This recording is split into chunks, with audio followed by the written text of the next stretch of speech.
You know,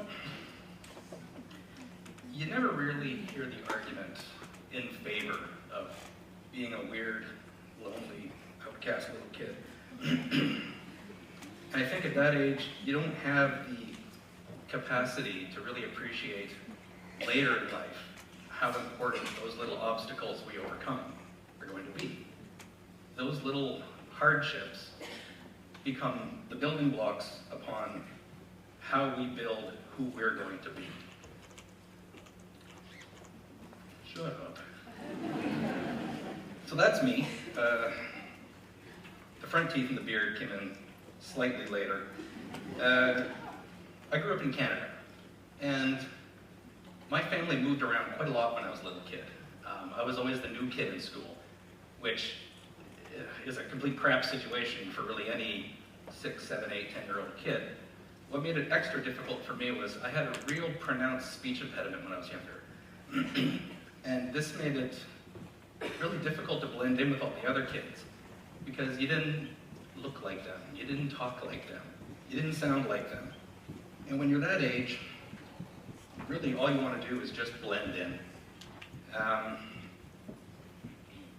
As the new kid, and having these various sort of speech impediments and all little manners of tics and twitches and all these things, which I still have to this day, but you learn how to repress them, I guess, quite effectively. The way that most adults would deal with these very intense social situations, you tend to build a shell around yourself, you know? You tend to just want to hide in the corner and just hope it'll all go away. Well, I did that briefly. I can't say I cared for it. The way that I dealt with this situation was I went on the offensive. And, well, I'll put it to you this way. I'm standing here in front of you at 39 years of age, not because of my cool company or sports cars or watches or all these kind of objects that I work with. I'm here because at 39 years old because at 8 years old, I decided that I was going to be weird and I was going to be scared. But I was going to do it right in the middle of the fucking room, not in the corner.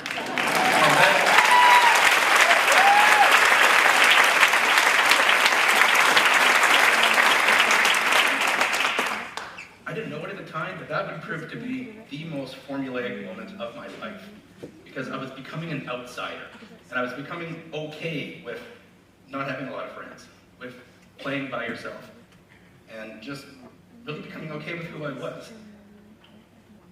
Now we're going to jump ahead a whole bunch of years to 2002. 2002, I left my home in Canada, and I moved to Sweden. I had been accepted into a design program there, and it was a whole new life. I'd met my wife about 6 months after I moved there. I had this fantastic network of friends. I was in this really exciting education. And then after about a year and a half, I was asked to leave. To this day, I'm not totally sure why. It was basically some type of paperwork loophole. Having me there was causing too much homework for somebody that I'd never met. So, not just mid-semester, mid-week, Thursday, I went from master's level industrial design program to sitting at home, eating Doritos, playing Grand Theft Auto, and just getting fatter by the hour. But I'll tell you, what really chopped my broccoli about this whole situation wasn't just... Copyright, I want $1 every time you say that at work to me. Wasn't just the fact that they'd taken away my education. Wasn't just the fact that I had lost the career that I was training for, future income. I lost my voice. And that's nothing you ever want to go through. I lost my purpose. It's a bit like if you're throwing a tennis ball with a dog, and when it's time to go home, you take that sandy, disgusting tennis ball and you put it in your pocket, and that look the dog gives you, just this sort of, my God has forsaken me. And what I didn't realize at the time, and what really bothered me the most about it, was I wasn't even given the dignity of failing. I was just sort of brushed aside, and that really left a chip on my shoulder. to this day. You know, that was 12 years ago, and I'm still pissed about it. But I never got a chance to thank them.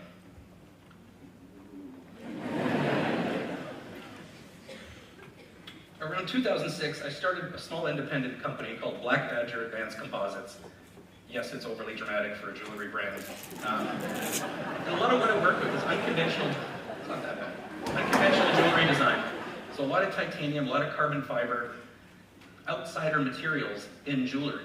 Now I had a lot of friends that studied jewelry design, but it was always gold and silver and diamonds and all these precious things. And that just never really appealed to me because, well, we get excited about gold because it's valuable, right? It's rare. Raise your hand if you have something made of gold. Really up high, because I can't see a thing. See, 3, most of you.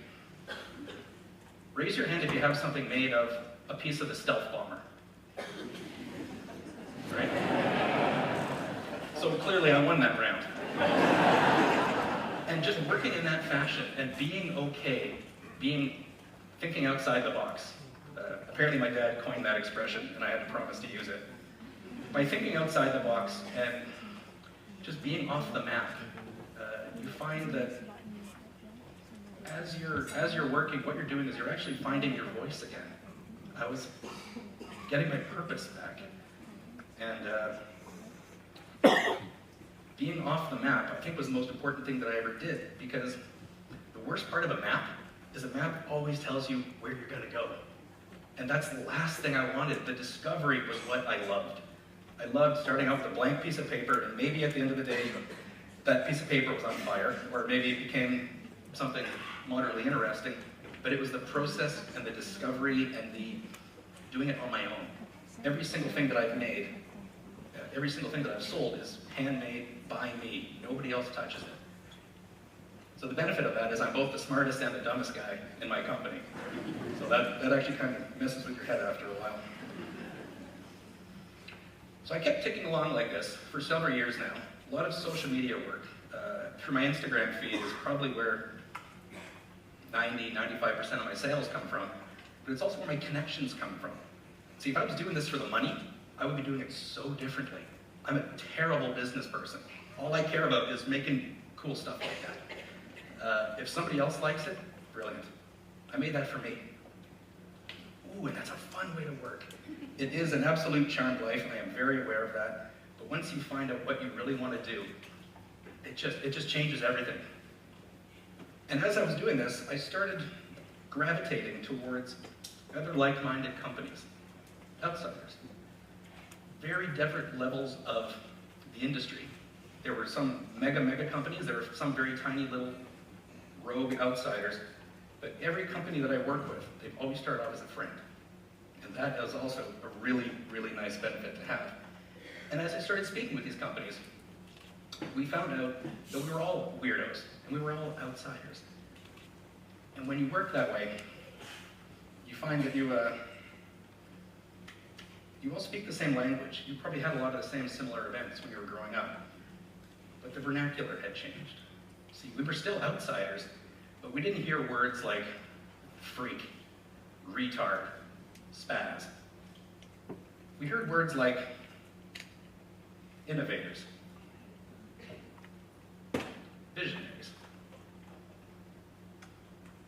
rebels, outlaws. You see, we're pirates. And if you want to join up and sail with us, this late in the game, after everything we've been through, to be standing right here, our steel has already been tempered. How's yours? I'd like to leave you with a quick thought, as I am prone to being overly poetic sometimes. Does the shape of the canyon dictate the flow of the river? Or does the flow of the river dictate the shape of the canyon? My name is James Thompson, and I don't fit in.